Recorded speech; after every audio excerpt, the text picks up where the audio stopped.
சுக்கிரன் கன்னியில் இருக்கிறார், சனியோடு சேர்ந்து இருக்கிறார். உங்களுக்கு இயல்பான காமத்துல நாட்டம் இல்ல. வயதானவர்களோட நாட்டம் இருக்கிறது. அப்படி எடுத்துக்கணுமா? அது சுக்கிர தசையில. சுக்கிர தசை வரல. சுக்கிரன் சின்ன பொண்ணு கன்னி, சனி கிழவன் கிழவி. ஒரு வயசு பையன்.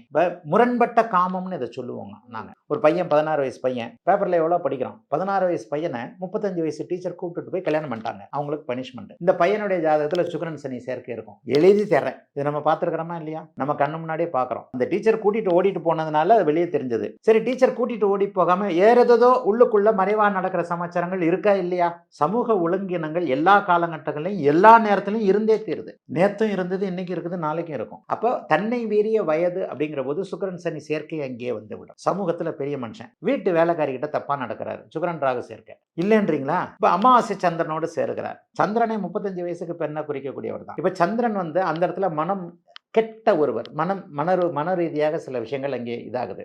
இப்ப அந்த இடத்துல புதனும் கேதுவும் ஒரு மாதிரியா இருந்தா பெண்கள் மீது ஓரின சேர்க்கையாளர்னு சொல்றீங்க இல்லையா, அந்த இடத்துல அது வந்துடும். சுக்கிரன் காமத்தை தான் தருவாரு. அப்ப அந்த காமத்தை தருவது ஆணுக்கு ஆண் பெண் காமத்தையும், பெண்ணுக்கு பெண் காமத்தையும்